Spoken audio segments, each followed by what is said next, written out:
तो 6 क्वेश्चन हमने कर लिए थे और आज हमने करना है 7th, 8th, 9th और 10th, इन 4 क्वेश्चंस को करना है।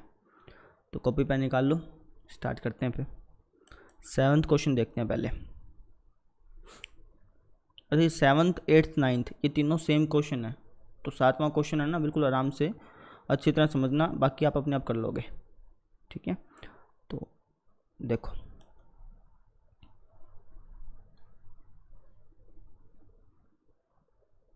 सेवन्थ क्वेश्चन क्या कह रहा है कि उस एपी का 31वां पद ज्ञात कीजिए जिसका 11वां पद 38 है और 16वां पद 73 है। मतलब एक एपी है, हमें उसका 31वां पद ज्ञात करना है। ठीक है, 11वां पद दे रखा है 38, यानी अगर हम बात करें इसको, अगर मैं लिखना चाहूँ तो ऐसे लिख दूँ, 11वां पद है सर 38, यही बात है। और 16वां पद है 73, A16, ये दे रखा हमको 73। हमें क्या करना है, हमें 31वां पद ज्ञात करना है, यानी मुझे A31 चाहिए। A31 को क्या लिख सकता हूँ, A31 को मैं लिख सकता हूँ A+30D, यानी 31वां पद निकालना है तो उसके लिए मेरे पास A और D होनी चाहिए, है ना। अगर मुझे A और D का पता होगा तो मैं इसके अंदर पुट कर दूंगा, मुझे 31वां पद मिल जाएगा। कल इस टाइप का एक क्वेश्चन भी कराया था मैंने आपको, याद आया। तो वैसे हम इसमें करेंगे। तो मुझे क्या चाहिए, मुझे A और D की वैल्यू चाहिए। अब A और D की वैल्यू मिलेगी इन दोनों से। कैसे, देखो A11 को क्या लिख सकता हूँ मैं, A11 को लिख सकता हूँ A+10D, है ना, बराबर कितना है 38 के है। ऐसे ही A16 को क्या लिख सकता हूँ, A+15D, बराबर किसके है 73 के है। तो इसको हम मानते थे इक्वेशन फर्स्ट, इसको मानते थे इक्वेशन सेकंड, इन दोनों को घटा देते थे, है ना। अगर आप लिखना चाहो कि भाई समीकरण 1 में से समीकरण 2 घटाने पर, तो लिख भी सकते हो, नहीं लिखोगे तो कोई समस्या नहीं आएगी। ठीक है, तो A से तो A कट जाता था, 10D में से 15D गया, यानी -5D बराबर 38 में से 73 घटाना है, 38 में से 73 घटाना है, यानी हो जाएगा ये 13 में से 8 गया 5, 6 में से 3 गया 3, -35 बचेगा। ठीक है, माइनस से माइनस कट गया, 5 गुणा में यहाँ जाके भाग में, यानी D की वैल्यू आ गई 35/5, कट के ये आ गया हमारा 7। D का मान कितना आ गया भैया, 7 आ गया। ठीक है, अब D की वैल्यू आ गई, A की निकाल लेंगे। कैसे, D का मान समीकरण 1 या 2 किसी में भी रख दो। मान लो कि मैं समीकरण 1 में रख देता हूँ, D का मान समीकरण 1 में रखने पर, जो कल क्वेश्चन किया था बिल्कुल सेम टू सेम वैसा ही क्वेश्चन नहीं है, है ना। ठीक है, समीकरण 1 क्या हमारी, A+10D बराबर 38, तो हो जाएगा हमारा A+10, D की वैल्यू है भैया 7 बराबर 38, ये हो गया हमारा A+70 बराबर 38, 70 को हम पर भेज देंगे उस तरफ, तो A की वैल्यू कितनी आ जाएगी 38 - 70, यानी A की वैल्यू आ गई मेरी -32। अब A भी हो गया मेरे पास और D भी हो गया, दोनों चीज़ आ गई। अब मुझसे कोई भी पद पूछ लो, हम बता सकते हैं, है ना। 31वां पद पूछा है तो बता देंगे, कोई दिक्कत नहीं है। यानी मुझे A31 बताना था, कैसे बताएंगे, A31 को क्या लिख सकते हैं, A+30D, यानी A31 क्या हो जाएगा, A की वैल्यू निकाल ली हमने -32 प्लस 30 का 30, D की वैल्यू भी निकाल ली है, क्या है 7 है, बस हमने वैल्यू को पुट कर दिया। अब यहाँ से हमारा 31वां पद आ जाएगा, तो -32 प्लस 7 या 21, यानी 210। तो 210 में से 32 घटाया, कितना आएगा भैया आपका 178 आएगा क्या, 178 आएगा। 2 मिनट रुकिए, हाँ 178 आएगा, कोई दिक्कत नहीं। 31वां पद क्या आ गया 178 आ गया। वापस समझ लो, 11वां पद 38 दे रखा था, लिख दिया। 16वां पद 73 दे रखा था, वो भी लिख दिया। A11 को A+10D लिख सकता हूँ, A16 को A+15D लिख सकता हूँ। इन दोनों इक्वेशन को सोल्व किया, A और D की वैल्यू आ गई, है ना। अब 31वां पद पूछे चाहे कोई भी पद पूछ ले, हम निकाल पाएंगे आसानी से, क्योंकि A और D की वैल्यू रखनी है, अपने आप निकल जाएगा। कर लेंगे, एक बार इसको नोट करिए, देखिए फिर आगे। अगला क्वेश्चन, क्वेश्चन नंबर अपना 8वां।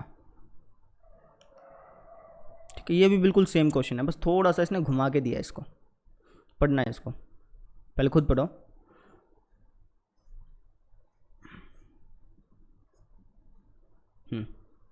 क्या क्या रखा क्वेश्चन में कि एक एपी में 50 पद हैं, एक एपी है उसमें कुल मिला के 50 पद हैं भाई।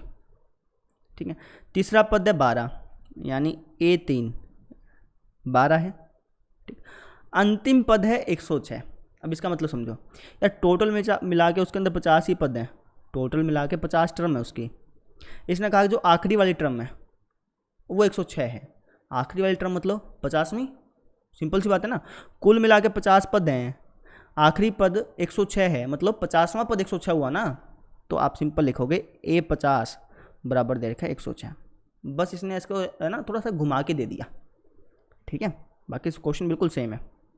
हमें क्या करना है, 29वां पद ज्ञात करना है। तो पहले आप खुद ट्राई करें, बिल्कुल वैसे ही जैसे पहले किया था। इनकी इक्वेशन बनेगी, सोल्व करेंगे और डी की वैल्यू आएगी, उसके बाद 29वां पद ज्ञात करेंगे। तो पहले ट्राई करें, कहीं दिक्कत आए तो फिर आगे देख लें। मैं यहाँ से कर देता हूँ। तो देखो A3 है ना, A3 को क्या लिख सकता हूँ, A+2D बराबर 12, A50 को A+49D बराबर 106। इसको मानेंगे इक्वेशन नंबर फर्स्ट, इसको मानेंगे इक्वेशन नंबर 2।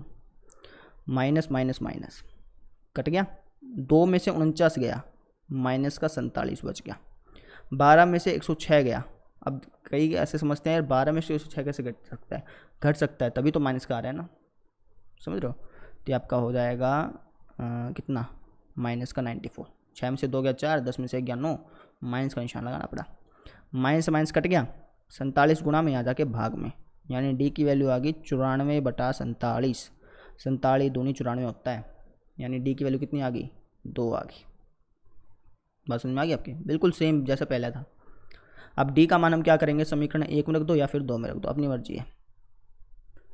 जैसे मान लो मैं आपकी बार समीकरण 1 में रख देता हूँ यार, आसान है ना। 2 में रखेंगे खाम खा इतना बड़ा हो जाएगा।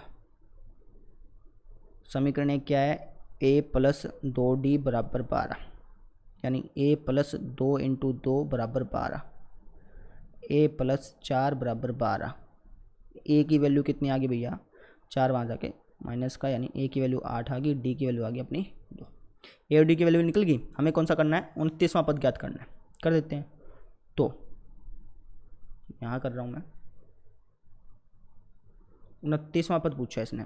29वां पद मतलब A+28D, यानी 29वां पद होगा अपना, ए की वैल्यू कितनी है 8 + 28, डी की वैल्यू कितनी है 2, यानी A29 अपना निकल के आ गया 8 + 28 दूनी 56, 56 और 8 होता है 64। 29वां पद 64 हुआ, बिल्कुल सेम नहीं था ना। तो ऐसे करना, ठीक है, नोट कर लो एक बार इसको, वीडियो पॉज करके मिटा दूँ। देखो फिर अगला क्वेश्चन अपना क्वेश्चन नंबर 9, ये भी बिल्कुल वैसा ही है, लेकिन इसने कुछ और पूछा आपकी बार। देखो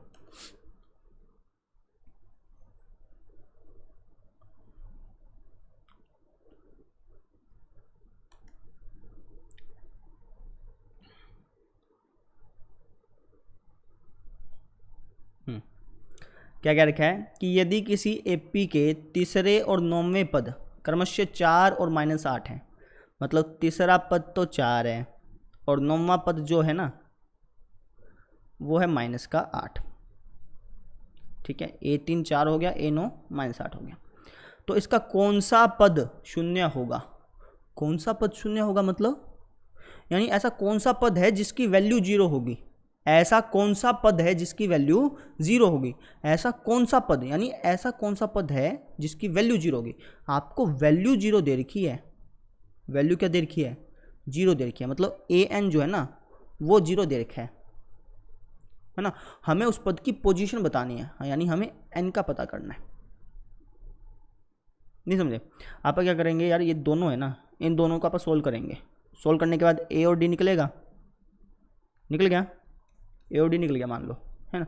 तो मैं फॉर्मूला लगाऊंगा ये वाला AN वाला, A + N - 1 × D। A मैंने निकाल लिया, D मैंने निकाल लिया, ठीक है। मुझे क्या करना है, मुझे n की वैल्यू पता करनी है। an क्या है, 0 है। कैसे पता चला कि यार n निकालना है, तो इसने क्या कहा कि कौन सा पद शून्य है, यानी हमें उस पद की पोजीशन बतानी है जिसकी वैल्यू 0 है। वैल्यू तो आपको दे रखी है कि यार ये 0 है, आपको n का पता करना है। ठीक है, कैसे करोगे वापस समझ लो। इन दोनों इक्वेशंस को सोल्व करोगे, सोल्व करने के बाद a और d की वैल्यू आएगी, उसके बाद इस फॉर्मूले के अंदर पुट करोगे, यहाँ से आपकी n की वैल्यू निकलेगी। तो पहले खुद ट्राई करो, कहीं दिक्कत आए, कुछ समझ में प्रॉब्लम आए तो फिर देख लो। ठीक है, मैं करा देता हूँ यहाँ से। तो तीसरा और 9वां पद दे रखा है ना, यानी तीसरा पद दे रखा है 4, 9वां पद दे रखा है -8। तो कैसे सोल्व करेंगे, a3 को लिख सकता हूँ a + 2d बराबर 4, a9 को लिख सकता हूँ a + 8d बराबर -8। इसको मानो समीकरण 1, इसको मानो समीकरण 2, घटा दो इनको, माइनस माइनस प्लस। क्यों भाई प्लस का, भाई निशान अपन चेंज करने हैं। यहाँ पे प्लस का निशान था, माइनस का, प्लस का निशान था, माइनस का, माइनस का निशान है तो प्लस का। तो ए तो एक कट गया, 2 में से 8d गया, माइनस का 6d, 4 प्लस का 8, माइनस के निशान को भूल गया आपका, माइनस का निशान चेंज कर दिया, मतलब 4 ऊपर है, नीचे प्लस का 8 है, 4 और 8 जोड़ोगे तो 12 आएगा ना। -6 गुणा में यहाँ जाके भाग में, d की वैल्यू कितनी आ गई, 12/-6 कट के आ गया भैया -2। d की वैल्यू निकल गई। d का मान चाहो समीकरण 1 में रख दो, चाहो समीकरण 2 में, आपकी मर्जी है। जैसे अब क्या है ना, समीकरण 2 में भी रख के देख लेते हैं, वैल्यू तो सेम आएगी ना। d का मान समीकरण 2 में रखने पर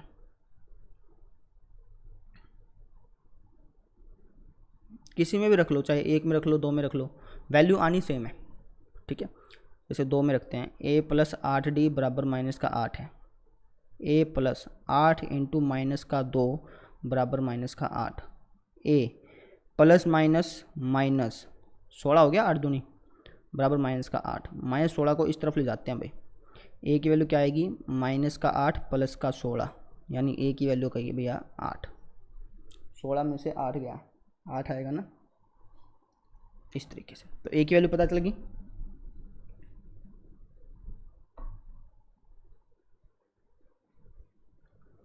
ठीक है, a की वैल्यू पता चल गई और d की तो निकाल ही ली थी।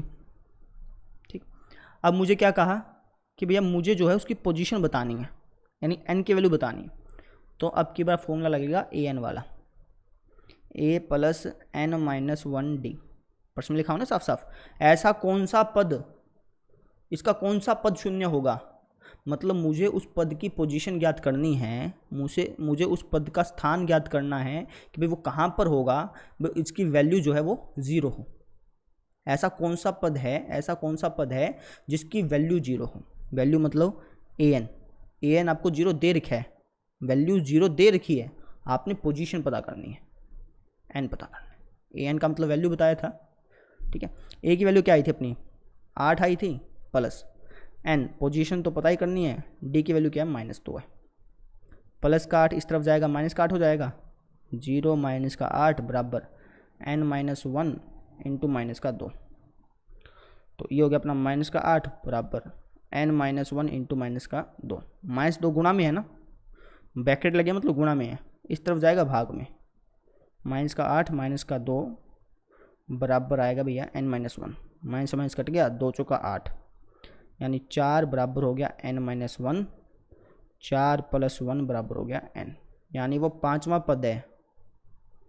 5 लिख देना भाई, यहाँ पे मैं लिखा ही नहीं, 4 और 1 5 लिख दो डायरेक्टली चाहे, यानी वो 5वां पद है जिसकी वैल्यू 0 है।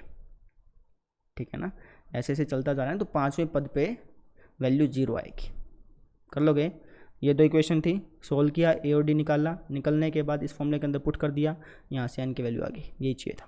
ठीक है, नोट करो एक बार, देखो फिर अगला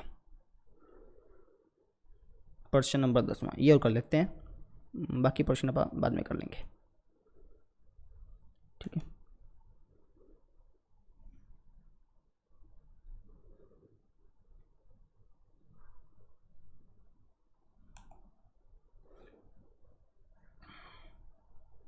भी बहुत बहुत प्यारा क्वेश्चन है। क्या क्या रखा है कि किसी एपी का 17वां पद, साथ साथ लिखते जाएं, देखो किसी एपी का 17वां पद यानी A17, ठीक है, उसके 10वें पद से 7 अधिक है, यानी 17वां पद जो है वो 10वें पद से 7 ज्यादा है। वापिस समझो, 17वां पद 10वें पद से 7 ज्यादा है। जैसे मैं कह दूं यार 5 जो है ना, 5 अंकों में जो 5 आता है, 5 3 से 2 ज्यादा है, ऐसे लिखेंगे 5 3 से 2 ज्यादा है। ऐसे इसमें 17वां पद 10वें पद से 7 ज्यादा है, तो मैंने इसको ऐसे लिख दिया। इसका सारवंतर ज्ञात करना है, ठीक कर देते हैं। A17 को लिख सकता हूँ A + 16D बराबर A10 को लिख सकता हूँ A + 9D + 7, है ना। अब एक काम करो, इन दोनों को उठा करके ना एक तरफ ले जाओ। क्यों? क्योंकि यहाँ पर भी A और D है, यहाँ पर भी A और D है, एक तरफ ले आते हैं। तो हो जाएगा A + 16D माइनस का A माइनस का 9D बराबर रहेगा 7, ठीक है। A से A तो कट गया, 16D में से 9D गया, 7D बराबर बच गया 7। 7 गुणा में इस तरफ जाएगा तो भाग में, D की वैल्यू आ गई 7/7 यानी कट के 1। D का मान क्या हो गया भैया अपना 1 हो गया। और मुझे सिर्फ D ही पूछा था, सारवंतर पूछा था और कुछ नहीं पूछा, ठीक है ना। तो यहाँ से D की वैल्यू आ गई, कर लेंगे। वापस समझ लो मैंने क्या किया। प्रश्न में क्या कह रखा था कि भाई जो 17वां पद है वो 10वें पद से 7 ज़्यादा है, तो मैंने इसको मैथमेटिकली लिख दिया कि यार A17 जो है वो A10 से 7 ज़्यादा है, प्लस का 7। सोल्व किया, D की वैल्यू आ गई, बस कर लेंगे। तो इस तरीके से हमने इस क्वेश्चन को सोल्व कर लिया, ठीक है। तो आज हमने कौन सा किया, 7वां 8वां 9वां 10वां, ये 4 क्वेश्चन कर लिए। और आप एक काम करना, इन चारों क्वेश्चंस को फेयर कॉपी में कर लेना, और जो कल क्वेश्चन किए थे, जो हमने कल किए थे ना, उसको और आज जो किए हैं इनको एक बार वापस से रफ में निकाल लेना। कहने का मतलब जो ये आपकी पूरी की पूरी कौन सी है भैया 5.2, इसको पूरा का पूरा एक बार वापस से निकाल लेना, क्योंकि पिछला करते जाओगे साथ साथ फिर तो दिक्कत नहीं आएगी।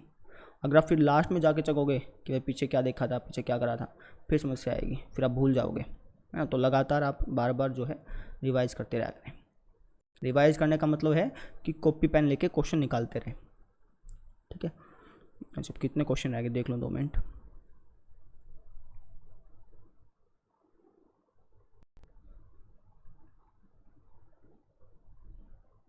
कोई नहीं, अपन कल कर लेंगे फिर, ठीक है ना। 11 तक तो हो गया आपके, 12 से लेकर के पूरे ख़त्म कर देंगे कल, ठीक। So thank you.